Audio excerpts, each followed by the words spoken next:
তোমরা ছেলের আব্বা বুঝো, জীবনটা এমন সুন্দর জীবন আর আসবে না রে আব্বা। তামাশায় বা 3 বেলা আমরাও খাই বাবা, পেশাব পায়খানা, আনন্দ খুশি, ঘুম আহার নিদ্রা।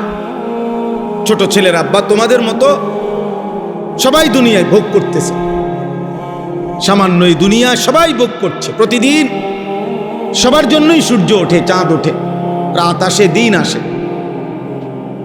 এইটুকু দুনিয়া সবাই ভোগ করে কোনো না কোনোভাবে। কেউই প্রতিবেলা, কেউই প্রত্যেক বেলা পেট ভরে খায় না, কেউই 10 আইটেমের তরকারি সব বেলা খায় না। এ কম বেশি সবাই খায়। কোনো বেলা গোশত, কোনো বেলা সবজি, কোনো বেলা হাসি, কোনো বেলা আনন্দ, কোনো বেলা রোদ, কোনো বেলা বৃষ্টি, কোনো বেলায় আলো, কোনো বেলায় অন্ধকার। এটা সবারই জীবনে। যার জীবনে হাসি আছে তার জীবনে কান্নাও আছে, যার জীবনে আনন্দ আছে তার জীবনে কি আছে? দুঃখ আছে। এখানে রোদও ওঠে, এখানে বৃষ্টিও আসে, এখানে গরমও লাগে, ঠান্ডাও লাগে, এখানে আরামও লাগে, অশান্তিও লাগে। এখানে মনের মধ্যে কখনো হাসি খুশি ভাব থাকে, কখনো বিষণ্ণ পেরেশানি থাকে। কিন্তু এই দুনিয়া মানে প্রতি অবস্থায় অবস্থা বদলায়, কিন্তু খোদার কসম আখেরাতে বদলাবে না।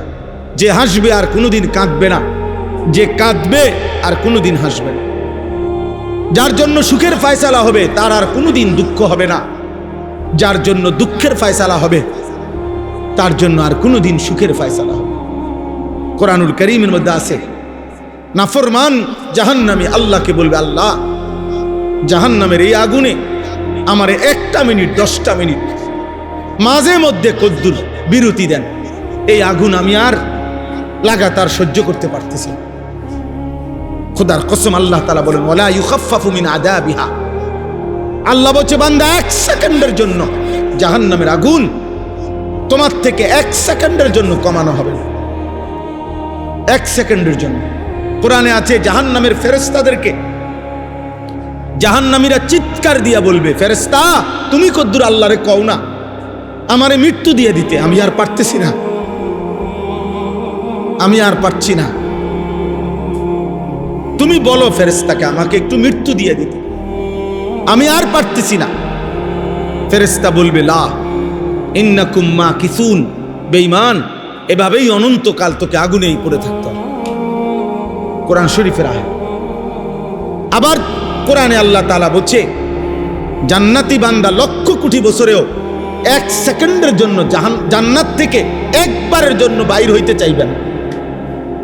দুনিয়ায় মানুষ পৃথিবীর সবচেয়ে দামি ঘরেও যদি কেউ সমস্ত দুনিয়াবি আনন্দ সুখের উপকরণও যদি কোনো ঘরে থাকে, এরপরেও 2 দিন 5 দিন পরে মানুষ বিরক্ত লাগে, ভাল লাগে না, আর কতক্ষণ ঘরে বইয়ে থাকুন যায়, কদ্দুর বাইরে হাঁটতে আসি। আল্লাহ তাআলা বলেন, জান্নাতি বান্দা 1,00,000 কোটি বছরেও কোনোদিন বলবে না আর কতক্ষণ জান্নাতে বইয়ে থাকুন যায়, কদ্দুর বাইরে যাইগা। আল্লাহ বলে, না, আমার বান্দা কোনোদিনও বাহিরে বের হতে চাইবে না। জান্নাত এমনই সুখের জায়গা, সুবহানাল্লাহ। জাহান্নাম এমনই কষ্টের জায়গা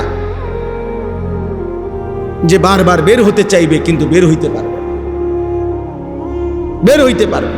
ওই দেখেন, ওই বেয়াদব দেখেন, সব বেয়াদব দেখেন বাহিরে, কারণ শুনেই নাই, ওরা তো শুনে নাই। আব্বা এখন ডাকা মোবাইল নিয়ে দৌড় দিলা কেন? আফসোসের কোনোভাবেই ফেরানো যায় না, কঠিন। পৃথিবীর সবচেয়ে কষ্টের বিষয় এখন মুসলমানের সন্তান মোবাইল নিয়ন্ত্রণ করা জীবনের সবচেয়ে বড় যুদ্ধ। এখন জীবনের সবচেয়ে চেহারা কালো হয়ে আছে ছেলে পেলে। আপনি দেখেন মৌলানা সাহেব গুনাহ কালো করে ফেলছে চেহারা। আপনি দাঁড়া করান বেনামাজি ছেলেগুলোর এখানে দাঁড় করান, কারো কলিজার মধ্যে যদি বেটা তোদের বিবেক থাকে তো তোমরাই দেখবা, একসাথে দাঁড় করাও। চলো আমরা যারা এখন আজকে যারা আমরা 5 ওয়াক্ত নামাজ পড়ছি আমরাও দাঁড়াই, তোমরা যারা নামাজ পড়ো নাই তোমরাও এখানে দাঁড়াও। পৃথিবীর যেই কোনো বিবেকবান অথবা তোমরাও পরীক্ষা করে দেখো কারে দেখতে কেমন লাগে। বেনামাজির চেহারা কুৎসিত, বেনামাজির চেহারা মলিন, বেনামাজির চেহারা কালো, বেনামাজির চেহারা জঘন্য, বেনামাজির চেহারা দয়া মায়াহীন, বেনামাজি পাষাণ, বেনামাজি পাষাণ, বেনামাজি পাষাণ। প্রিয় ভাই, আল্লাহর দিকে ফেরো, আল্লাহর দিকে ফেরো, আল্লাহর দিকে ফিরো রে আব্বা, আল্লাহর দিকে ফিরো, আল্লাহর দিকে ফিরো, আল্লাহর দিকে ফিরো। ভুল করতেছো তোমরা। আজকে অনেক ছেলে তোমরা এখানে, অনেকের কপালে একজন অভিভাবক জোটেন। ওই দেখেন, ওই বেয়াদব দেখেন, ওই যে বেয়াদব, এই দেখেন বেয়াদব। তো এত বড় বেয়াদব যে মসজিদের ভিতরে বসে কারে নিষেধ করতেছে কোনো খবর। এই যে দেখেন, হ্যাঁ আমি চেষ্টা করি এটা দেখাই, আর ইচ্ছা করে।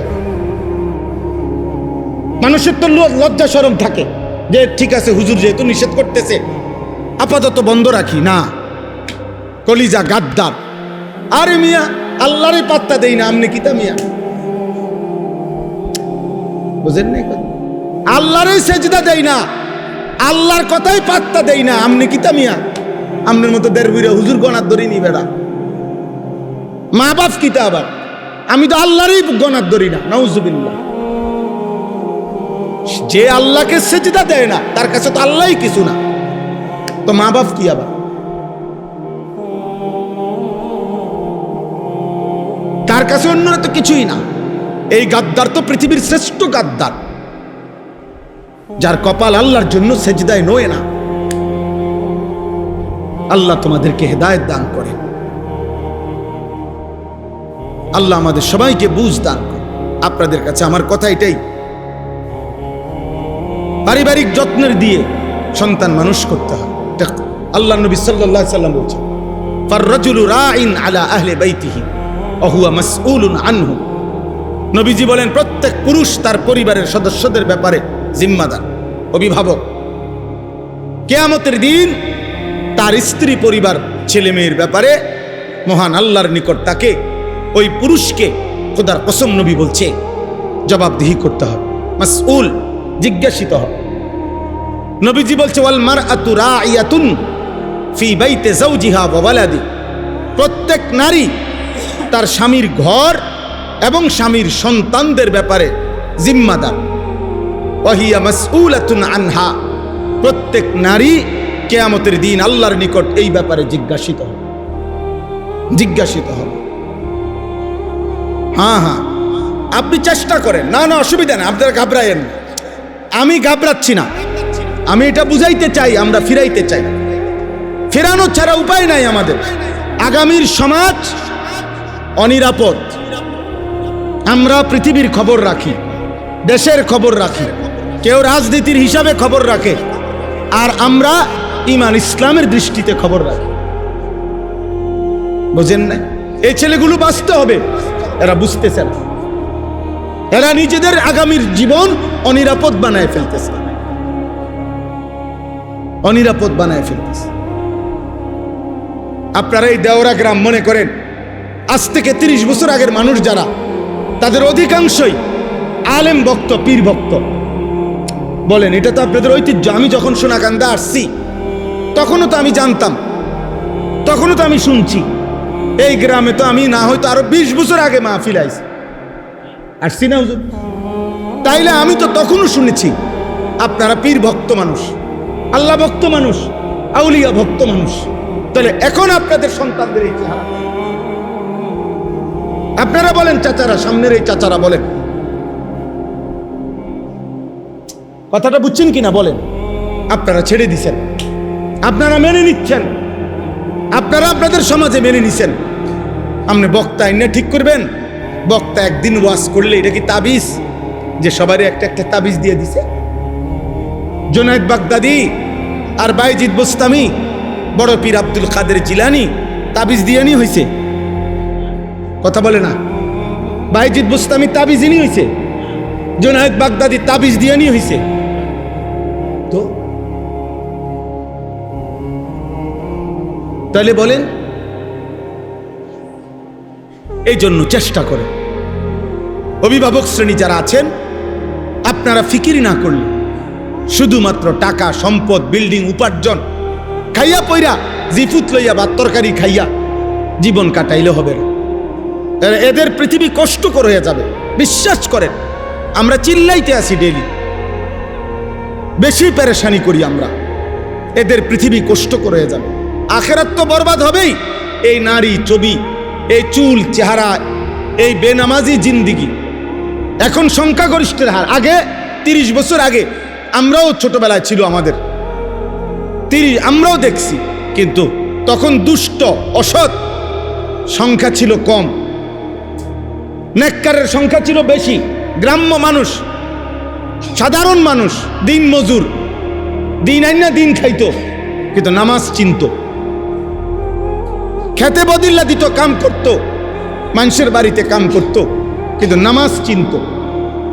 মুসলমানের পাড়া মাইলকে মাইল মুসলমানের ঘরে ফজরের নামাজ মা, চাচি, দাদি, নানিরা পড়ত।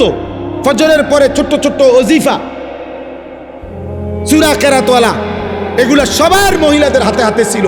প্রত্যেক মহিলা স্বামীর বাড়ির যাইতে বাপ মা একটা ওজিফাও যেটি দিছে দিত। স্বামীর বাড়ির যাওয়ার টাইমে মেয়েটাকে কি দিত? একটা ওজিফাও দিত, সূরা কেরাত, দোয়া কালাম পড়ার জন্য। তসবিহ না পড়ে, ওজিফা না পড়ে, আমার বুঝের বয়সে তো আমি মারে দেখি নাই কোনোদিন চুলায় আগুন ধরাইতে। আমার আম্মা ক্লাস 4 পড়ছে, শুধু 4র্থ শ্রেণী স্কুলে, 4র্থ শ্রেণী, 5 পড়ে নাই। মা 5-এ উঠছে, আর 2-3 মাস পরে মার বিয়ে হয়ে গেছে। মা নিজে কইছে। তাহলে 4র্থ শ্রেণী পড়ুয়া মহিলা, যে আর কোনো পড়ালেখা নাই, সেই মহিলা পর্যন্ত আল্লাহ চিনত। আপনি প্রতিদিন একদিন চলেন, আপনারা একদিন আপনাদের মহল্লার 100টা ঘরে, 200টা ঘরে ফজরের ওয়াক্তে আপনারা নামাজ পড়া মসজিদ থেকে বের হইয়া যান। কয় ঘরের মানুষ ঘুম থেকে উঠছে? পুরুষ কোথায়, নারী কোথায়, বাচ্চা কোথায়, ছেলে কোথায়, বিবি কোথায়, সন্তান কোথায়? সব ঘুমে, পুরা ঘর কবরস্থান, পুরা ঘর কবরস্থান। এভাবে জাতি টিকবে না। হ্যাঁ, দুনিয়া বুক করা যাবে, কিন্তু ঈমান থাকবে না, ইসলাম থাকবে না, দিন থাকবে না। উপার্জন থাকবে, রিজিক থাকবে। রিজিক যেহেতু আল্লাহ জানোয়ারকেও দেয়, রিজিক যেহেতু আল্লাহ কাফেরকেও দেয়, তো মুসলমান পরিচয় দিয়া যত বড় নাফরমানি হোক, বাদ্যুগা আল্লাহ খাওয়াইবে। দুনিয়া তো আল্লাহ চালাইবে, কারণ দুনিয়া আল্লাহ এখনো তো কাফের, মুশরিক, বেঈমান তাগর দুনিয়া চালায় না, কথা বলে না, তাগরে খাওয়ায়নি আল্লাহ। তো আর কি, যে আল্লাহকে স্বীকার করে না তাকেও তো আল্লাহ দুনিয়া দেয়, কিন্তু আখেরাত তো মিলবে না, ঈমান তো থাকবে না, ইসলাম তো চিনবে না। একটি ঘরে যদি 6 জন মানুষ, 6 জনই ফজরের নামাজ না পড়ে 20 বছর, এই ফ্যামিলি যদি এভাবে কাটায় 20 বছর, তো 20 বছর পরের বাচ্চাটা কিভাবে চিনবে নামাজ? বলেন না চাচা? আমার আব্বা 43 বছর মসজিদের ইমাম ছিল, এক মসজিদে। তাহলে আমি বুঝ যাওয়ার পরে আজীবন আমার আব্বার হাতে ধরে মসজিদে গেছি। আমার আব্বা কোলে করে নিয়া আমাগো আব্বার মসজিদের মুয়াজ্জিন হাফেজ মুজিবুর রহমান, আমার উস্তাদ মুক্তবের আব্বা হুজুরের হাতে আমারে দিছে মুক্তব, আলিফ বা তাসা পড়াইতো। হুজুরের কোলে বৈশা আমি আলিফ বা তাসা পড়ছি, আমার সেটা মনে আছে। আমার সেই হুজুর এখনো বেঁচে আছে, আমি হুজুরের খোঁজখবর রাখি প্রত্যেক মাসেই। আমি 4র্থ শ্রেণী ইয়াজদাহুম সর্বপ্রথম মাদ্রাসায় ভর্তি হয়েছি, যেই বাড়িতে প্রথম 4র্থ শ্রেণী ছোট্ট মানুষ লজিং ছিলাম, ওই লজিংওয়ালা এখনো বাচ্চা আছে, আমার সাথে নিয়মিত যোগাযোগ আছে। বুঝেন নাই আব্বা? তাহলে ছোটবেলায় বাবার হাত ধরে দিন শিখছি, মসজিদে যাওয়া শিখছি। এই সন্তান যারা বড় হইতেছে, এদের হাত ধরে এদের সন্তান কেমনে মসজিদ চিনবে? এই নাফরমান যারা 24 ঘন্টা মোবাইলে নারী আর উলঙ্গ ছবি দেখে, এই হাইওয়ান, এই মানুষরূপী পশুর কাছে তার সন্তান কি শিখবে? বলেন না? হ্যাঁ, দুনিয়া ভোগ করবে, ভাত খাবে, পেশাব করবে, পায়খানা করবে, নারী দেখবে, নাটক দেখবে। দেখেন না, 8 বছরের বাচ্চা মোবাইল চালাইতেছে, মনে হয় যেন হয়তো 30 বছরের বুঝের মানুষ। 10 বছরের বাচ্চা মোবাইল চালাইতেছে এইভাবে, মনে হয় যেন সে 40 বছরের বুঝের মানুষ।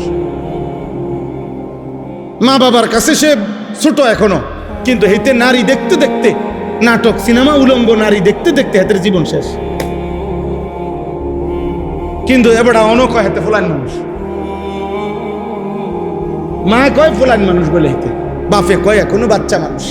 অথচ সে নষ্ট হইয়া পচা গেছে, গন্ধ ছুটে গেছে, চরিত্রহীন হইতে হইতে গন্ধ ছুটে গেছে।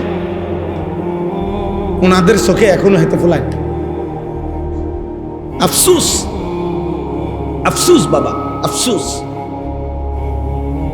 সম্পদ দিয়ে আখেরাত হয় না, ইমান দিয়ে আখেরাত হয়। বিল্ডিং দিয়ে আখেরাত হয় না বাপ, সেজদা দিয়ে আখেরাত হয়। আল মালু ওয়াল বানুন জিনাতুল হায়াতিদ দুনিয়া। আল্লাহ বলে সম্পদ এবং সন্তান এ শুধুই দুনিয়ার সৌন্দর্য। ওয়াল বাকিয়াতুস সালিহাত, আর বাকি চিরস্থায়ী একমাত্র নেক আমল।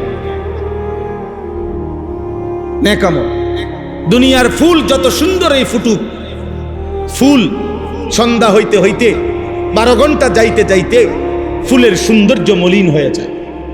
পৃথিবীর সবচেয়ে দামি কাঠ, দামি বিল্ডিংটাও 5 বছর 10 বছরের ব্যবধানে মলিন হয়ে যায়,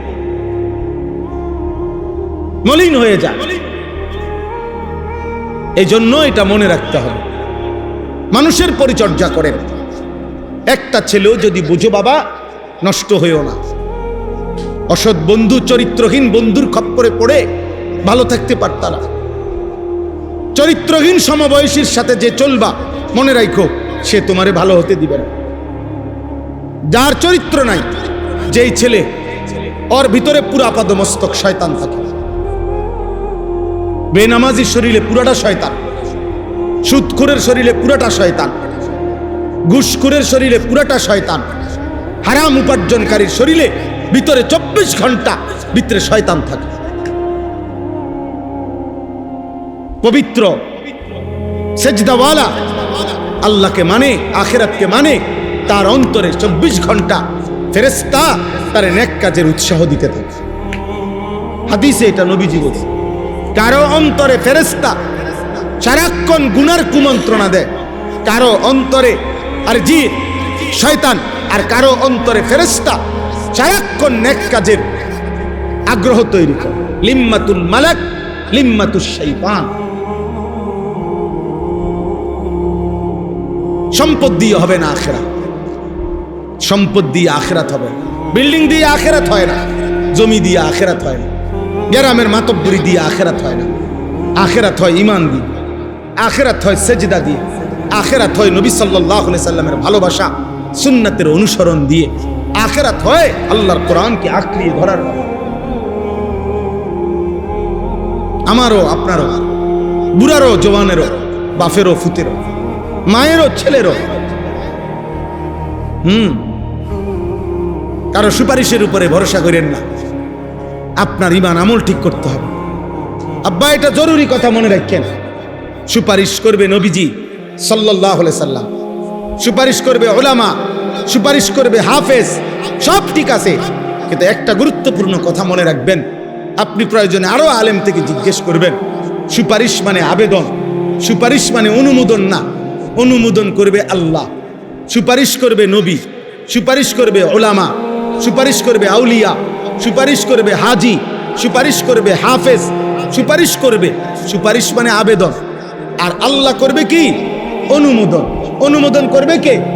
বলেন না, আল্লাহ। তো নবী সাল্লাল্লাহু আলাইহি সাল্লাম দুনিয়াতে কালেমার দাওয়াত দিছে যতজনকে, প্রত্যেকটা দাওয়াতই একটা সুপারিশ, আল্লাহর দিকে ডাকা। কিন্তু আল্লাহ অনুমোদন দিছে যাকে, সেই ঈমানওয়ালা হইছে। আল্লাহ অনুমোদন দেয় নাই যাকে, সেই ঈমানওয়ালা হয় নাই, নবীর চোখের পানি সত্ত্বেও। কি আবু তালেব ঈমানওয়ালা হইছে? কথা বলেন না কেন? তো নবী সাল্লাল্লাহু আলাইহি সাল্লাম উনাকে ঈমানের দাওয়াত দেয় নাই? উনার জন্য কাঁদে নাই? আবু জেহেলকে নবী দাওয়াত দেয় নাই? আবু লাহাবকে দেয় নাই? তো তো আল্লাহ যদি বলে বন্ধু আপনি কইছেন এই 10 জনের ব্যাপারে, আমি এই 5 জনের রাখলাম, এগরে জাহান্নাম দিলাম, তো সেই 5 জন আল্লাহ তাআলা যদি বলে বন্ধু 1 কোটি মানুষের লেগা আপনি সুপারিশ করছেন, আমি শুধু 1 জনের জাহান্নামে দেব, বাকি করে জান্নাত দিলাম, ওই 1 জনের নাম যদি বলে আনিসুর রহমান, তো বাকিরা জান্নাতে গেলে আনিসুর রহমানের লাভ কি?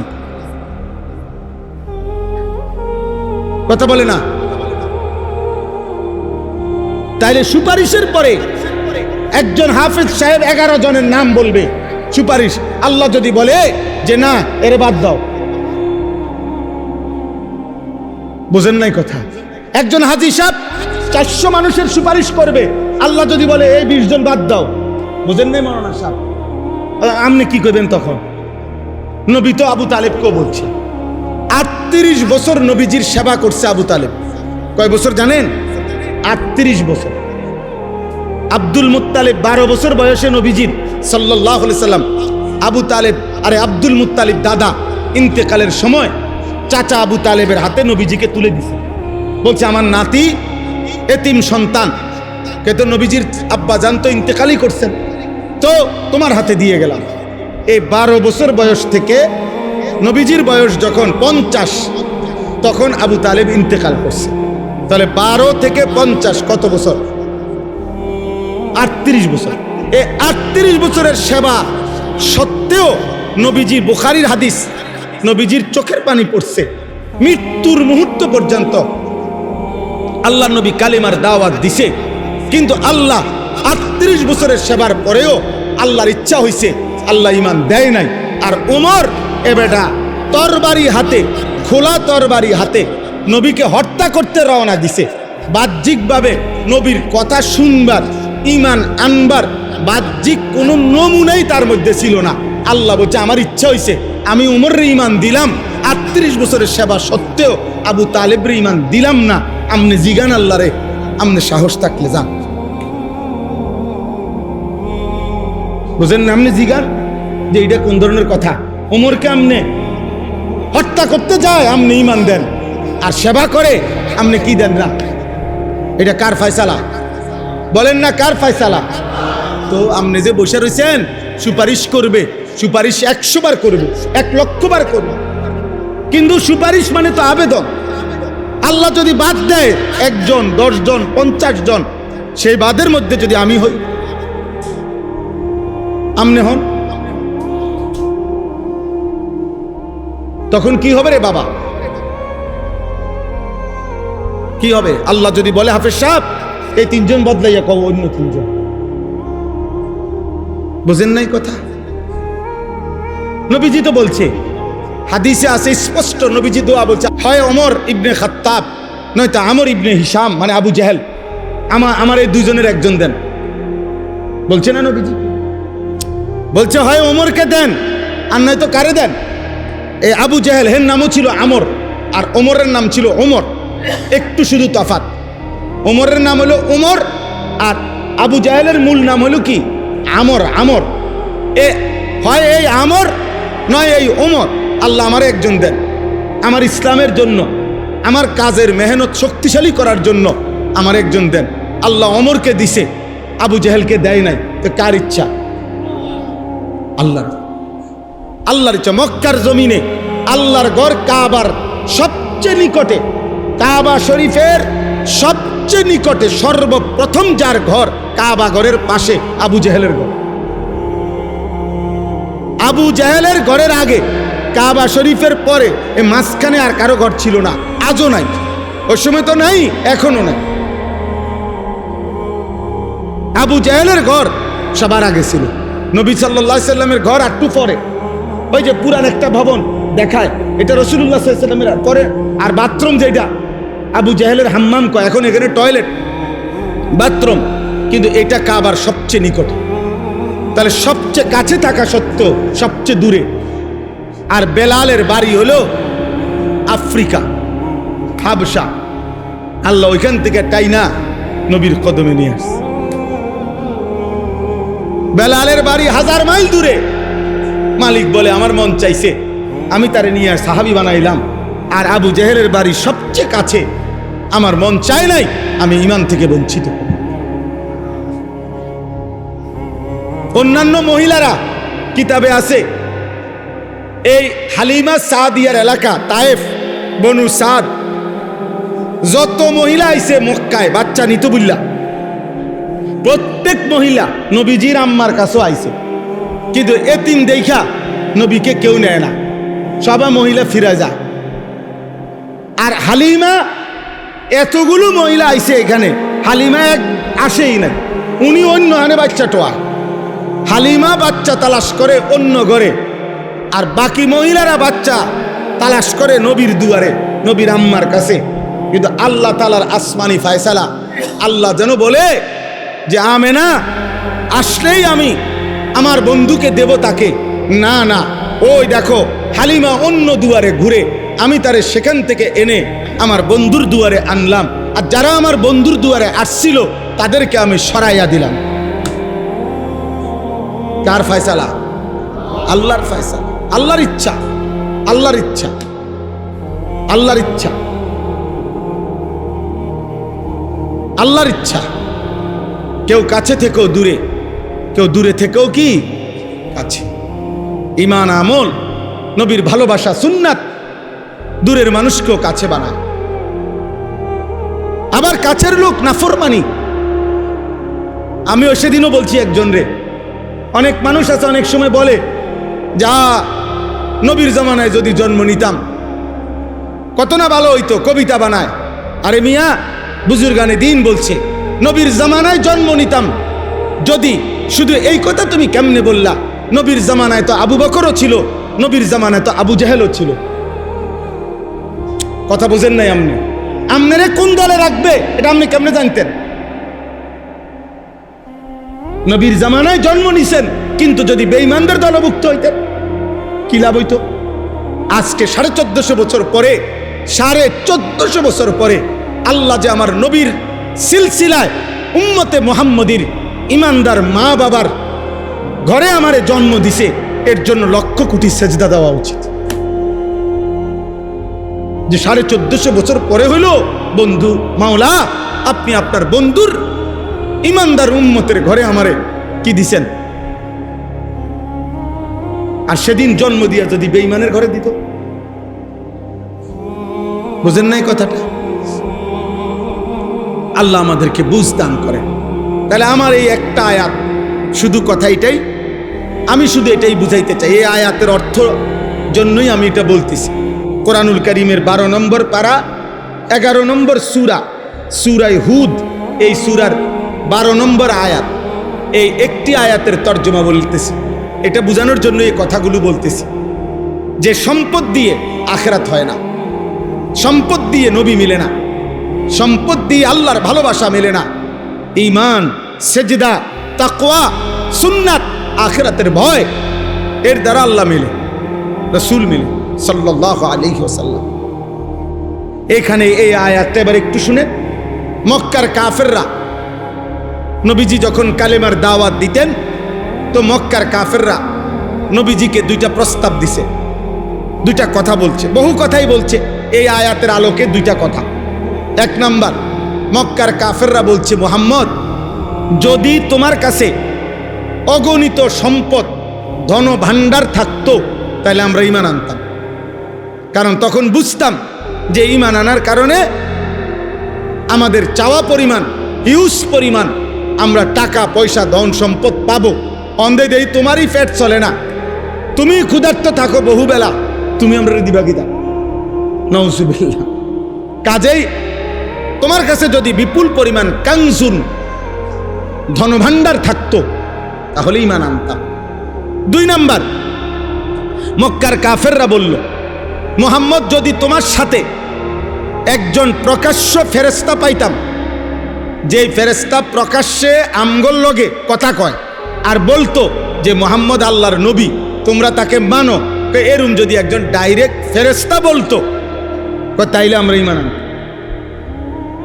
তো মূল বিষয় হলো দোনোটার কোনোটাই ঈমান আনার নিয়তে কথা না, এটা কও না।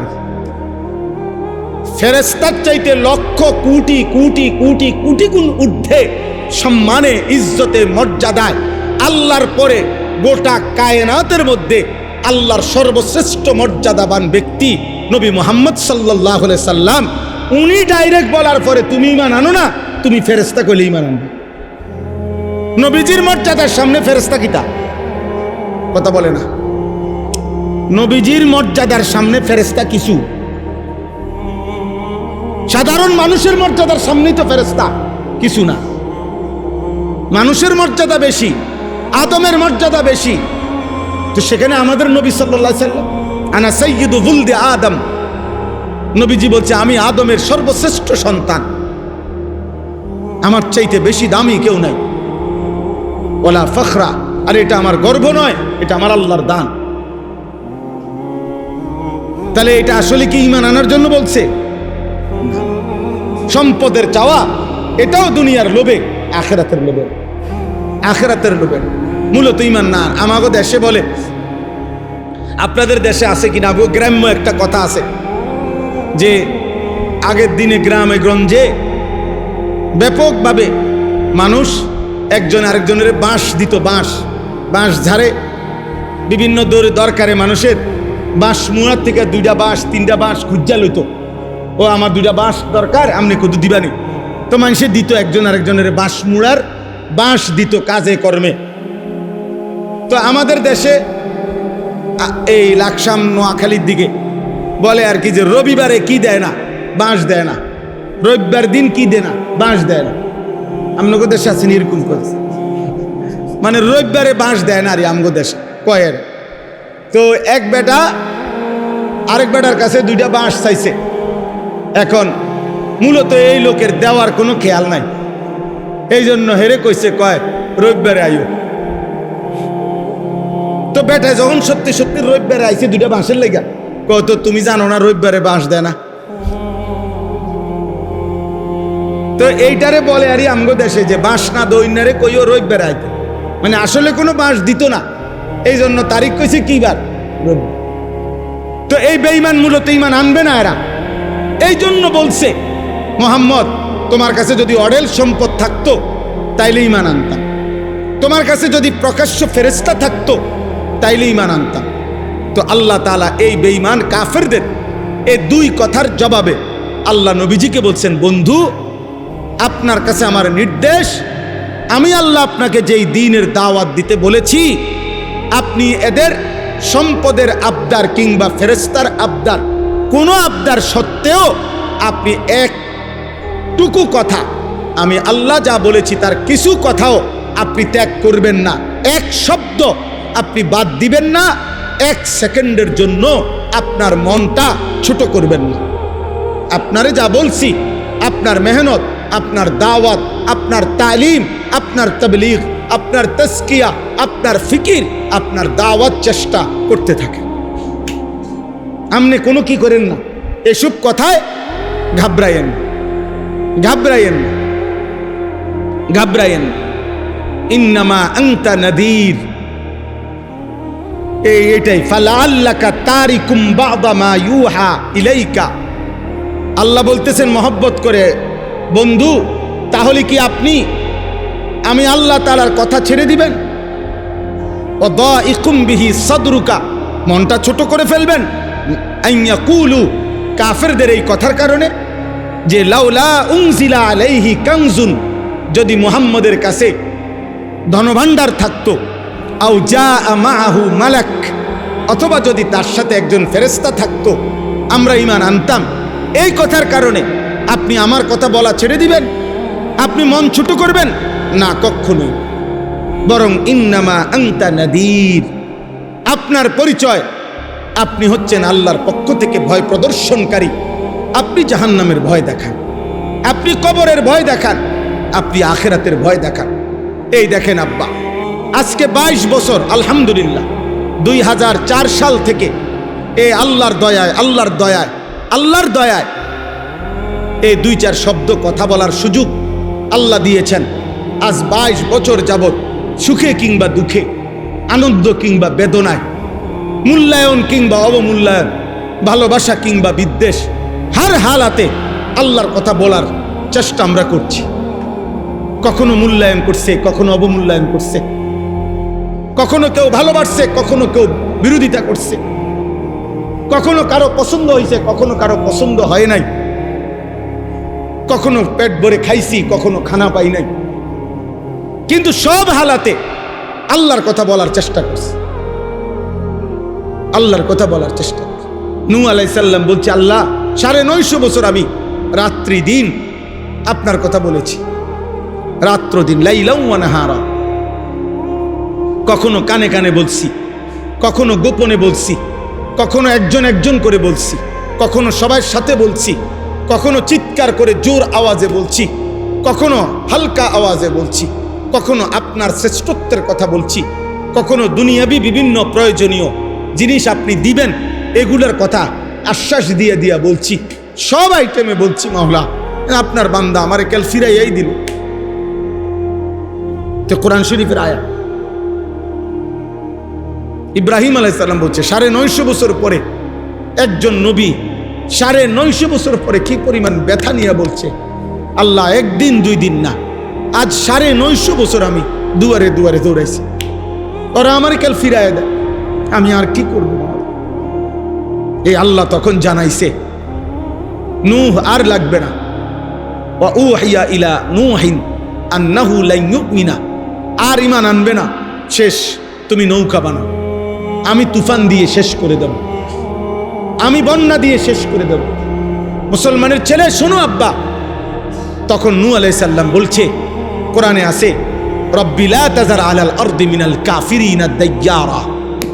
আল্লাহ তাহলে 950 বছরের ক্লান্ত আজ আমি শেষবারের মতো বললাম, একটা বেঈমান তার একটা বাচ্চা, কোলের বাচ্চা, পেটের বাচ্চাও এই জমিন আর রাইখেন না, একেবারে নির্বংশ করে দিবেন, একেবারে শেষ করে দিবেন। রব্বি লা তাযার আলাল আরদি মিনাল কাফিরিনা দাইয়ারা।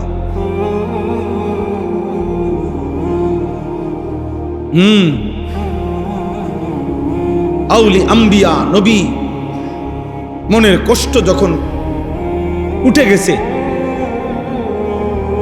তো এবার আর বলছে আল্লাহ একটারও বাঁচায়, ফলে আল্লাহ তাআলা আর কাউরে বাঁচায়। মাত্র 80 জন লোক নূহ আলাইহিস সালাম 950 বছরে নূহ আলাইহিস সালামের ঈমানদার সঙ্গী ছিল মাত্র 80 জন। বুঝেন কিছু? 80 জন 950 বছর কত বছরে কয় বুঝছেন? 950 টাকারে কয় নাকি? 950 টাকা তো মামুলি টাকা। 950 বছর কি আমনের আমার বাপ দাদার 14 গোষ্ঠী একত্র করলে কয় 950 বছর কয় দিন হইব? এই জন্য ছেলের আব্বা আল্লাহর কোন নেক বান্দা, আল্লাহর কোন প্রিয় বান্দার বদদুয়ার ভাগীদার হইও না।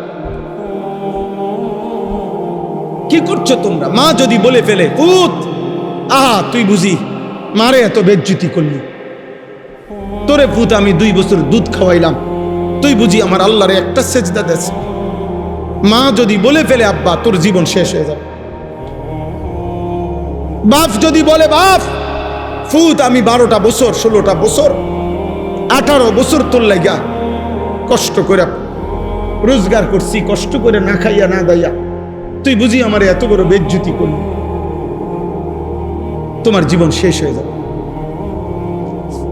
মা বহুত আদর করে সন্তানকে মানুষ করে। আমার ছেলে ঢাকা পড়ে, আমার বড় ছেলে হাফেজ সালমান নাহাবে মীর জামাতে পড়ে কওমি মাদ্রাসায়।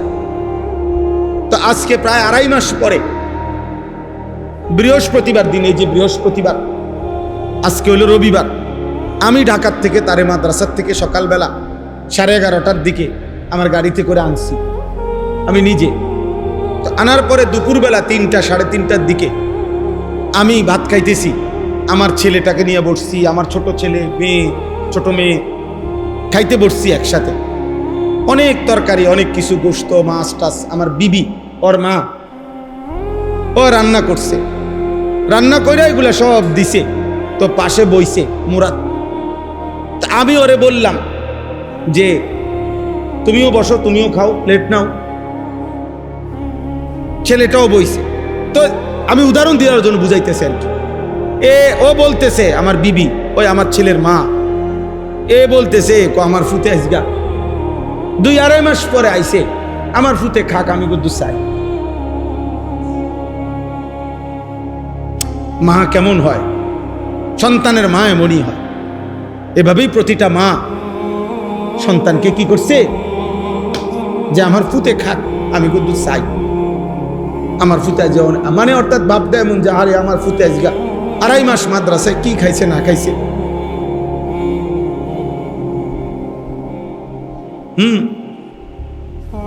আজকে দুপুর বেলাও দেখছি এ বসে বসে খাওয়াইতেছে, বড় ছেলে অথচ 14 বছর হয়ে গেছে, আদর করে খাওয়াইতেছে। মায়েরা সন্তানের জন্য এভাবে বড় করে।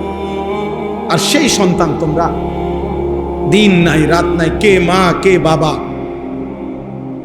আহা বন্ধু, আড্ডা, মোবাইল, নারী, নর্তকী, জিনা, ব্যভিচারের দৃশ্য। আহ, মানুষ না হাইওয়ান, না জানোয়ার, না পশু। কত ওয়াক্ত নামাজ চলে যায়, কত আজান হয়ে যায়।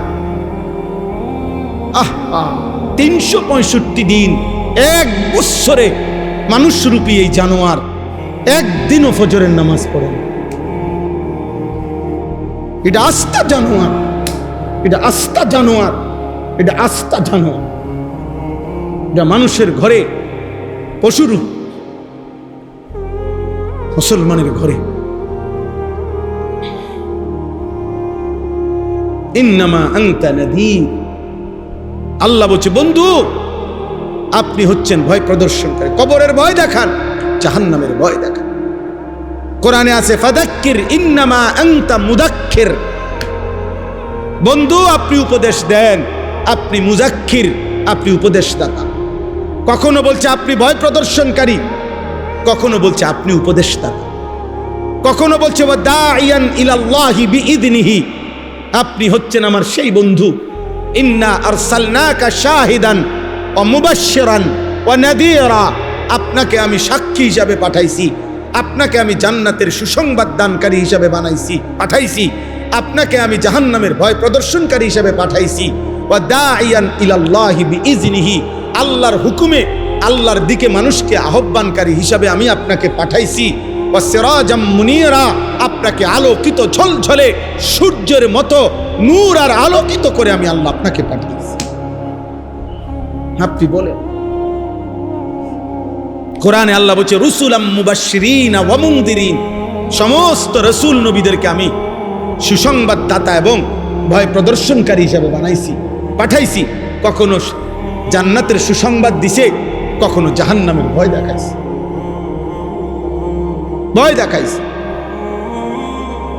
আল্লাহু আলা কুল্লি শাইইন ওয়াকিল।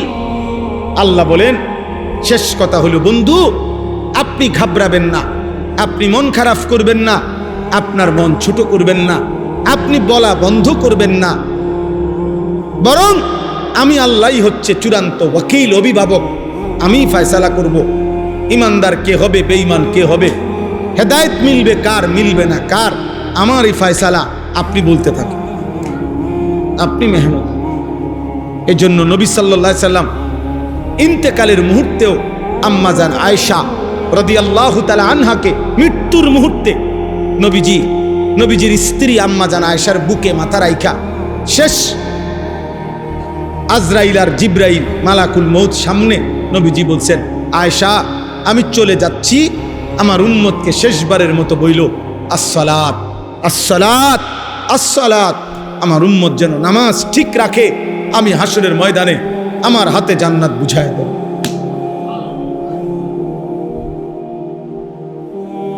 নামাজ। আখিরি নবীর আখিরি ওসিয়ত কি ছিল? শেষ নবীর শেষ ওসিয়ত কি? নামাজ। শেষ ওসিয়ত নামাজ। হযরত ওমর ফজরের নামাজের সময় প্রথম 1 রাকাত পড়া অবস্থায় এক বেঈমান ছুরি মারছে। হযরত ওমর ওই মুহূর্তে তিনি পড়ে যাইতে যাইতে শেষ মুহূর্তে বলছে, শেষবারের মতো আখিরি কথা বলছে, সাহাবা ফজরের নামাজ আগে নামাজ শেষ করো, তারপরে আমার হাত দিও। ধরতে দেয় নাই ওনারে, বলছে আগে নামাজ শেষ করো। সাহাবাদেরকে বলছে হযরত ওমর। হযরতে খুবাইব নবীর সাহাবীকে ফাঁসি দিছে কাফেররা। ফাঁসির রশি যে সময় টান দিবে বলছে শেষ ইচ্ছা কি? খুবাইব, হযরত খুবাইব বলছে আখিরি তামান্না 2 রাকাত নামাজ, শেষবারের মতো 2 রাকাত নামাজ পড়তে দাও। শেষবারের মতো 2 রাকাত নামাজ পড়ছে। ইমামে হুসাইন কারবালার প্রান্তরে এই সীমার এবং তার বিরুদ্ধবাদী ওই দুশমনদেরকে যুদ্ধের ময়দানে যখন 71 জন আহলে বাইত শহীদ হয়ে গেছে, একাই যখন যুদ্ধ করতেছিলেন লাস্টে, তখন জোহরের ওয়াক্ত হয়ে গেছে। কিতাবে আছে উনি চিৎকার দিয়ে বলছে ওই বিরুদ্ধবাদীদেরকে যে হে আল্লাহর দুশমনরা, আমার শেষবারের মতো জোহরের নামাজ পড়তে দাও। শেষবারের মতো। সীমার বলছে হুসাইন, তোকে নামাজের আগেই তোর কল্লা শরীর থেকে আলাদা করা হবে। হযরত হুসাইন বলছে আল্লাহু আকবার, নিয়ত বাঁধলাম, এবার মন চাইলে হত্যা কর, মন চাইলে কল্লা আলাদা কর, আমি আমার মালিকের সেজদাই দেব। শেষ কথা কি বলেন না আপনারা? বাবা, অনেক দিন পরে আপনাদের এখানে আমি আবার আসছি। মুখলেস ভাই সেই মনে আছে কত বছর আগে কুড়ি বাজারে, ওইখান থেকে ওনার সাথে আসছি।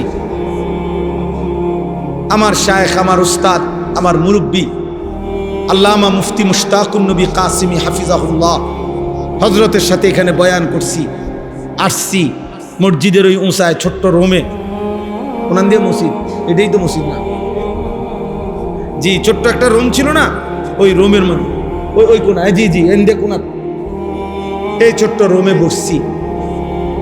কত আগে তো কত আসছি, সময় কুলাইতে পারি না, হয়তো ব্যস্ততার কারণে আব্বা কুলাইতে পারি না, কিন্তু মহব্বত করি। আমার সাথে এখন সব সময় থাকে, আমার গাড়িতে আমার সাথে একটা ছেলে, আপনাদেরই গ্রামে, হাফেজ বাইজিদ, ও আজকে প্রায় 1 বছর 1.5 বছরের মতো আমার সাথেই থাকে। ও তো আপনাদের গ্রামের ছেলে। তাইলে আমরা আপনাদেরকে মহব্বত করি, দুনিয়াবি কোনো কিছুর জন্য না, এমনি চিনি আপনাদেরকে। আমি সাইদুর রহমান সাহেবরে দেখেই জিজ্ঞাসা করছি যে চাকরি আছে আর কতদিন। কত আগে সেই ডালপা মাদ্রাসায় তখন থেকে চিনতাম। তাইলে আপনাদের অনেককে আমি চিনি। আপনাদের কাছে আমার শেষ অনুরোধ, আপনারা আরেকটু আন্তরিক হন। আপনাদের ছেলে পেলে তাদের ঈমান আমলের দিকে আপনারা বসেন, মসজিদ কমিটি বসেন, পাড়ার বাবা চাচারা বসেন, যে আমরা ফজরের মুসল্লি কেমনে বাড়াইতে পারি, আমরা একটু চেষ্টা করেন। কোনো না কোনো কৌশল বুদ্ধি খাটাইলে তো মসজিদ ভাঙ্গা মসজিদ হয়, দোতলা 3 তালা হয়, 1 তালা 2 তালা হয়, পুরান মসজিদ নতুন মসজিদ হয় না? তাহলে 10 জনে বইয়া একটা মশওয়ারা করলে কত কিছুই তো হয়।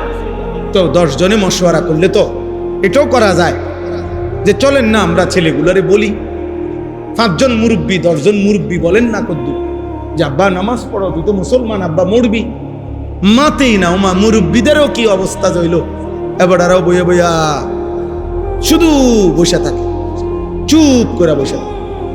সবাই মিলে চেষ্টা না করলে এই সমাজ বদলাবে না, দিন দিন অবনতি হবে। আমি আবারও বলছি, দুনিয়া মিলবে, বাত মাছ দালান বিল্ডিং হবে, বিদেশ যাইব, পয়সা কামাই করব,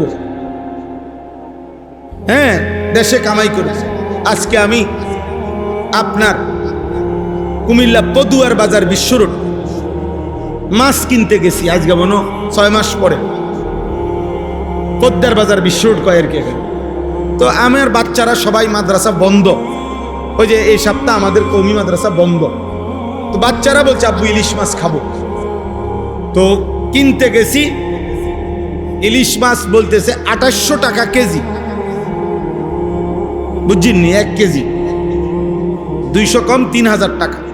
তো আমার প্রশ্ন হলো, আমি কিনতে গিয়াও এই দামি মাছও এত দাম, এরপরও 5-6 জনের পিছে দাঁড়াইতে হইছে, একজন করে বেচ্চা সারছে, তো আমার অর্থ হইল দুনিয়ার সমৃদ্ধি 3000 টাকা না 6000 টাকা কেজির মাছ কিনতেও মানুষের কাছে টাকার অভাব নাই, টাকার অভাব নাই। কোন গোশত দোকানদারের গোশতই কি থাকে না? থাকে না। দুম দুম বেচ চালাইতে আছে, খাইতেছে, ফুর্তি করতেছে, মজা করতেছে। বাপ সবাই ভাত খাইয়া বাপ বাপের লাইনে, ফুতের লাইনে, মায়ের লাইনে, জির লাইনে। পোলা বাইরিয়ে গেছে মোবাইল লইয়া, বাপে বাইরিয়ে গেছে বিড়ি খাইতে খাইতে, বেডি বইয়া গেছে আরেক বাড়ির লগে গপ মারতে, জিয়ে বইয়া গেছে আরেক পোলার লগে আকামে কথা কইতে। বাহ, আবার ভাতের টাইমে এখন। এটা সংসার? এটা আখেরাত? এটা মুসলিম পরিবার? বলে আল্লাহ আমাদেরকে হেফাজত করেন। আমরা বলে গেলাম, আমরা আপনাদেরকে বলে গেলাম, মনে রাখি আমরা হাসরের ময়দানে সাক্ষ্য দেব, আমরাও আমল নামা খুলে দেখাবো যে আমরা বলেছি, আমরা চিৎকার করছি, আমরা আহাজারি করছি। যুবক ভাই, কিশোর ছেলে, তোমাদেরকে বলে গেলাম, এত কম বয়সে আল্লাহকে ভুলে গেলা কেন? সেদিন মনে রাখি আল্লাহ জিজ্ঞেস করো, আল্লাহ জিজ্ঞেস করো, আল্লাহ জিজ্ঞেস করো, আল্লাহ জিজ্ঞেস করো। আল্লাহ আমাদেরকে হেফাজত করেন, আল্লাহ এই মাদ্রাসা কবুল করে নেন। আল্লাহ তাআলা আপনাদের সবাইকে ঈমান আমলের দৌলত দান করেন। যে কয়জন ছেলে ভিতরে বসছো বাবা, তোমরা নিয়ত করো যে তোমরা 5 ওয়াক্ত নামাজ পড়বা ইনশাআল্লাহ। ফজরের নামাজ পড়ো ভাই, কষ্ট করে ওঠো, কষ্ট করে ওঠো। মোবাইলে অ্যালার্ম দাও, একটা অ্যালার্মওয়ালা ঘড়ি কত? 300 টাকা, 350 টাকা। একটা অ্যালার্মওয়ালা ঘড়ি কিনেন। 4:50 ফজরের জামাত, আপনি 4:30 উঠেন না, হ্যাঁ? পেশাব করে উজু করে 2 রাকাত সুন্নত পড়বেন, 2 রাকাত ফরজ পড়বেন, এরপরে ঘুমান। আমি তো প্রতিদিন সকালেই ঘুমাই মূলত, কারণ রাত্রে আমি সব মাহফিল সাইরা যাইতে যাইতে 3টা 3:30 বাজে। তো ফজর পড়ে তো আমি তাসবিহ পড়ি 15-20 মিনিট, 10-15 মিনিট, এরপরে ঘুমায় যাই। তো ঘুমাই, এত লম্বা ঘুম দিই। সুবিধা কি? যার যার সুবিধা মতো। আমার সুবিধা এইভাবে, আপনার সুবিধা আরেকভাবে। আপনার ঘুম বাকি থাকলে ফজর পড়ে আর ঘুমান।